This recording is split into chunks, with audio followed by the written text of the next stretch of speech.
Hello बच्चों, इस पाठ के वीडियो के भाग 4 में हमने समरूप भिन्नार्थक शब्दों के बारे में पढ़ा था। आज हम अनेकार्थी शब्द के बारे में अध्ययन करेंगे। अनेकार्थी शब्द दो शब्दों के मेल से बना होता है, अनेक धन अर्थी। इसका अभिप्राय ऐसे शब्द से है जिसके एक से अधिक अर्थ होते हैं।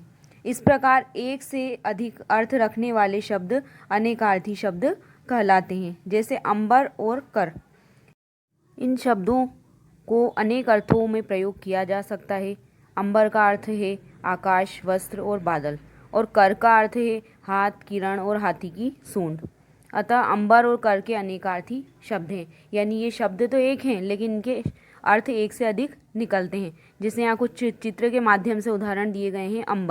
अंबर का अर्थ आकाश, वस्त्र और बादल दिया गया है, और कर का अर्थ भी यहाँ दिया गया है हाथ, सूरज की किरण और हाथी की सूंड। कुछ अनेकार्थी शब्द के उदाहरण यहाँ नीचे दिए गए हैं, उसे हम पढ़कर समझते हैं।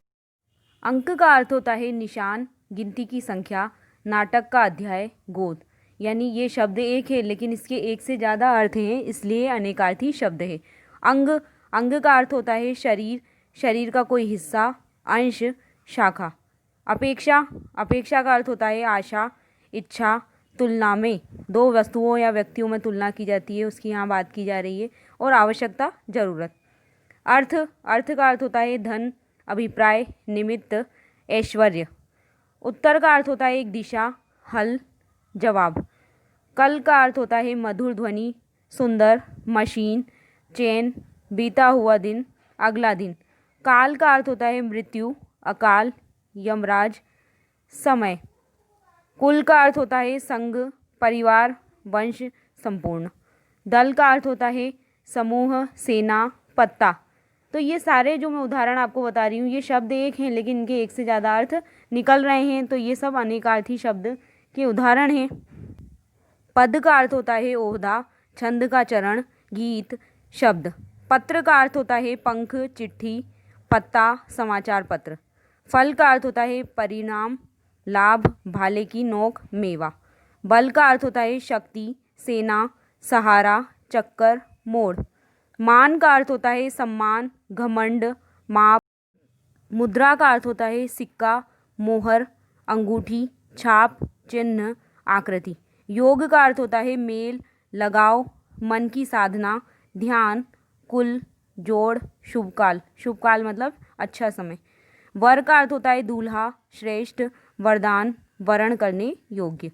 वर्ण का अर्थ होता है रंग, अक्षर, चार वर्ण जो हैं ब्राह्मण, वैश्य, शूद्र, यहाँ क्षत्रिय, उनकी बात की जा रही है। चार वर्ण की। रूप, जाति। विधि, विधाता, भाग्य, तरीका, कानून और व्यवस्था।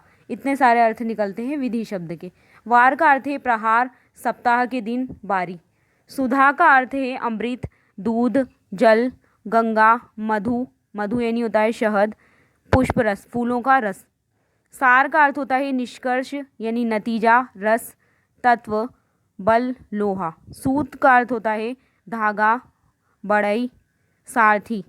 सूर का अर्थ होता है सूर्य, दृष्टिहीन, जो देख नहीं सकता। सूरदास एक कवि हैं हिंदी भाषा के। ये सारे अर्थ सूर शब्द के हैं।